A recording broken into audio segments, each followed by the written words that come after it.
حياكم الله بنات، شلونكم؟ شخباركم؟ ان شاء الله كله بخير وعودة حميدة طلابنا وعام دراسي جديد بحق محمد وآل محمد. اليوم جيت لكم تحضير أول يوم دراسي. هنا جهزت الأطفال يروحون المدرسة. عندي هنا مشتبه بصف الثاني ابتدائي وبنتي بصف الخامس ابتدائي، جهزتهم ملابسهم حتى يروحون.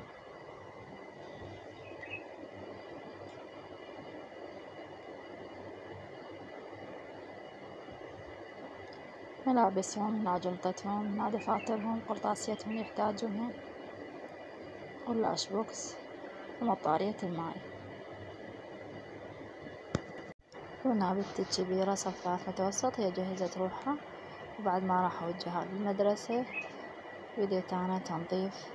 عندي هنا فراشات غسلتهم. بعد ما راح أوجهها للمدرسة بديت أغسل. عندها الحصيرة رشيتها من الماي وضفت لها زاية وكلور وقمت أجلب بيها. اللهم أبدل عجزي قدرة وضيقي فرحا وعسري يسرا وضعفي قوة. اللهم أياما كما نحب وحالا أفضل وهما بقدرتك يرحل.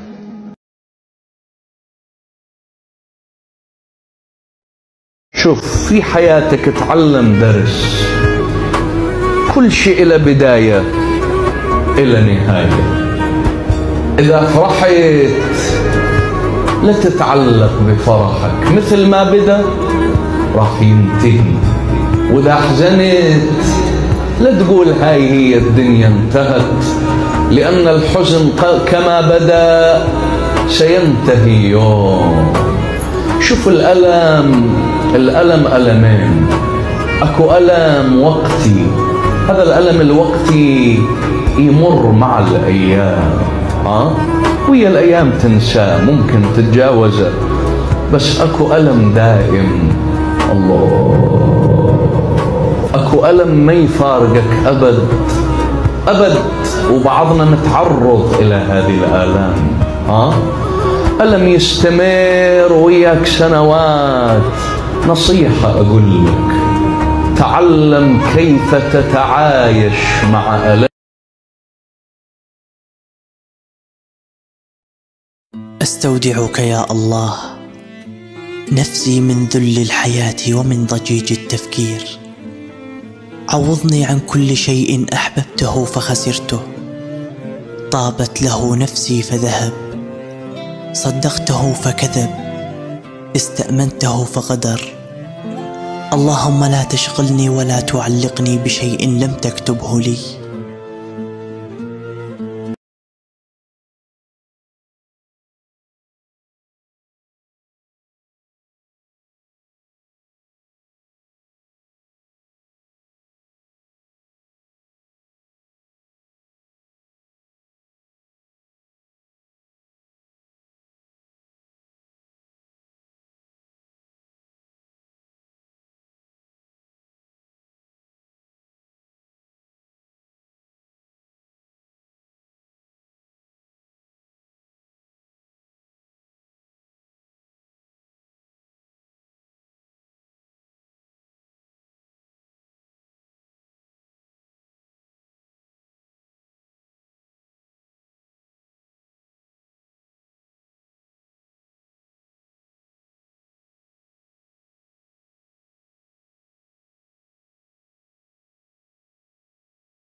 وبعد ما غسلت الفراش وغسلت البيت وكملت، وانا الساعة 12 ردت اوجهها من المدرسة، وقلت لهم ايش منطينكم؟ مشتبه منطيني كتب يعني زين جدا الحمد لله والشكر، عدلهم تدقيق.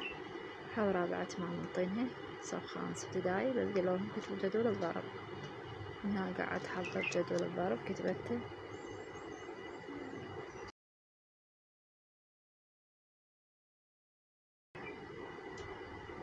مرت بدفترها ومخططته بهاي الألوان، منطقة جمالية للدفتر.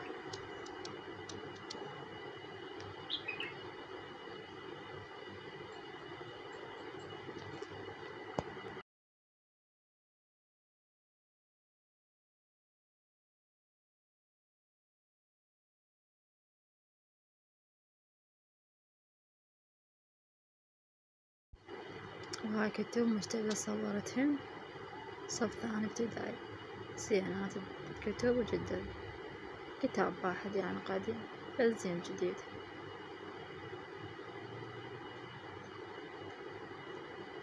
إن شاء الله من جلدهم.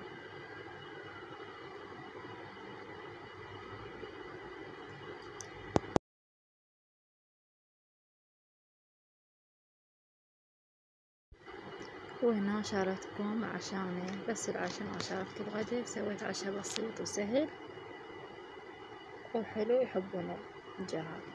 بدي هنا صدر من الدجاج نقعته بخل أبيض مدة ساعة، بدي وياه ثرى متلية وراس بصل وسنين ثوم أو 3 ثوم وطماطية وحدة وكرفس عندي هنا ثامته ومجمدته. راح أترمى بها محضرة الطعام. ها صدر الدجاج قطعت بها قطع، حطيت محضرة الطعام وراح أترمى.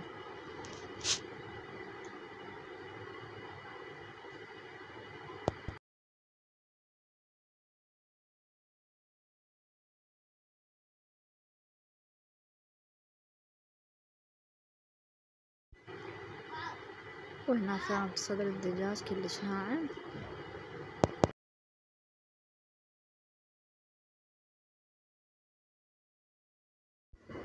وهاي هنا بعد ما ثرمته وصار بها شكل ناعم صدر الدجاج، راح أثرم المواد الباقية.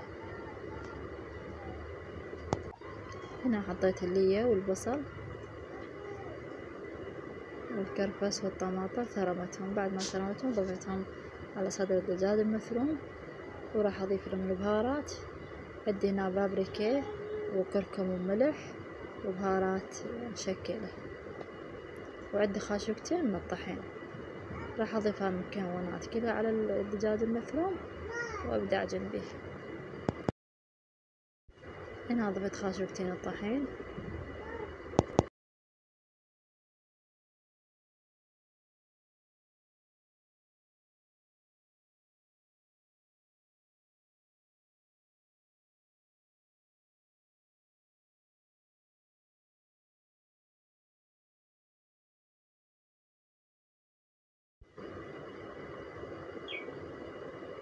وراح أعجنه وأكمله. عندي هنا صينية دهنتها من الزيت،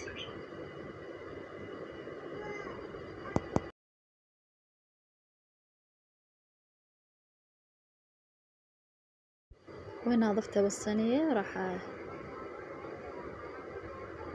أفرشنه بالصينية وأسوي أقصصه بالسكين قبل لا أشوي عمود يصير سهل من طلعنا من الصينية.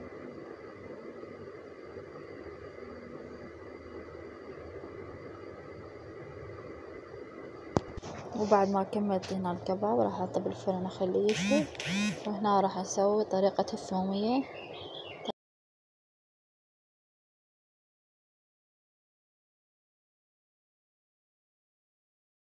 عندي كوب من الماء، راح أضيف عليه خاشوقتين من النشا وأخلطه على البارد أذوبه كلش. بعدين أحطه على النار وأظل أخلط بيه لحد ما يصير قوامه ضخيم. وهنا بديت أخلط بيه وقاعد يضخم.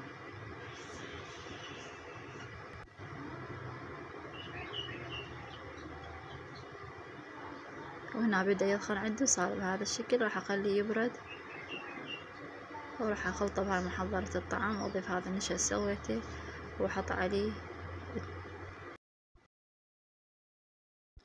وهنا بعدين أحط الثوم، أحط النشا برد خليه يبرد تماما ونظل نضيفه خلاط أو محضرة الطعام.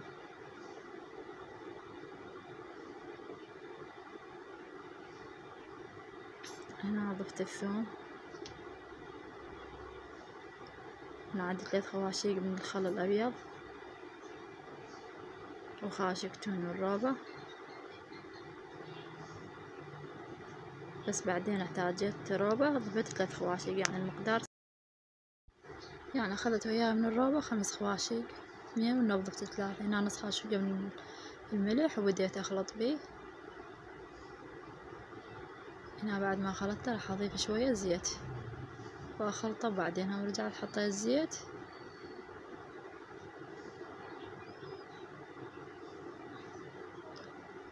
هنا خلطته وكبرت وصار هذا شكله بالنهاية. وهنا هذا كبابنا استوى وسويت وياه طماطشة وزلاطة وصمون، وصار طعم الكباب كلش طيب، والثومية كلش طيبة، وكل ما تركينها بعد بالثلاجة تدخن أكثر.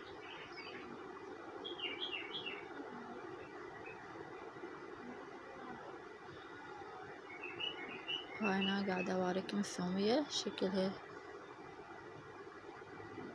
وها ما بعد بردت تقريبا ورا ساعة ضخمت وصارت بهذا الشكل. واللي هنا ينتهي فيديونا، مع ألف سلامة.